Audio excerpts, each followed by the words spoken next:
Class চলছে। হঠাৎ করে স্যার বলে উঠলেন, তোমাদের মধ্যে থেকে কেউ একজন উঠে এসো তো।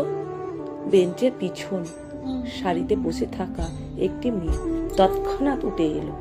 মেয়েটির হাতে একটা চক ধরিয়ে দিয়ে স্যার বললেন, যত মত তত পথ কথাটি শুনেছ?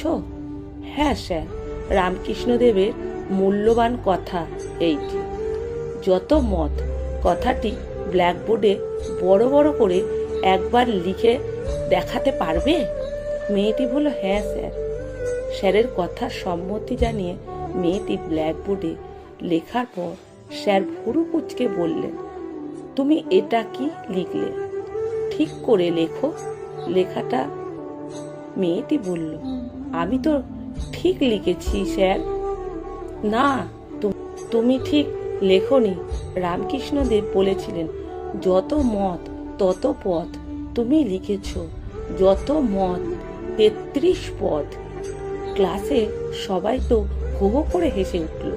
স্যার ধমকে দিতে সবাই চুপ।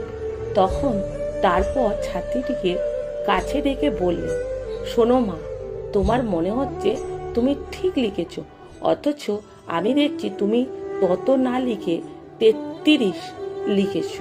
শুধুমাত্র মাত্রাটা দিলে, না বললেই তার অর্থটা পাল্টে গেল।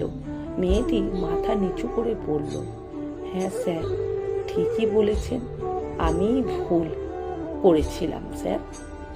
তারপর থেকে স্যার বললেন, লজ্জা পাওয়ার কিছুই নেই এতে। ভুল করাটা খুব স্বাভাবিক, কিন্তু ভুল যেন শুধরে না নেওয়াটা তখন স্বাভাবিক নয়।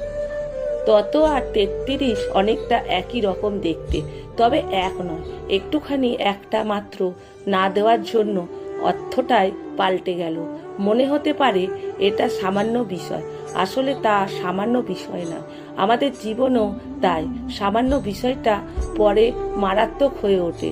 বুঝতে হবে, আমি যা করেছি সবসময় সঠিক নাও হতে পারে। মাঝে মাঝে নিজের মূল্যায়ন না করার দরকার। আসলে আমরা যা কিছু করি আমরা আমাদের দৃষ্টিভঙ্গি দিয়েই করি। দেখতে হবে সেটা সঠিক কিনা। আমি ঠিক, এমন ধারণা ভয়ঙ্কর। আর ছোটখাটো বিষয়গুলো নজর দিই না বলেই পরে সেগুলো মারাত্মক প্রভাব ফেলে। জীবনে চলতে গেলে, সম্পর্ককে সারা জীবন টিকিয়ে রাখতে গেলে এই ছোট ছোট ভুলগুলোকে গুরুত্ব দিতে হবে। ভুল করাটা ভুল নয়, ভুল শুধরে নেওয়াটাই মারাত্মক বড় ভুল। কলমে সরজিৎ ঘোষ, পাঠে অনিতা ভট্টাচার্য।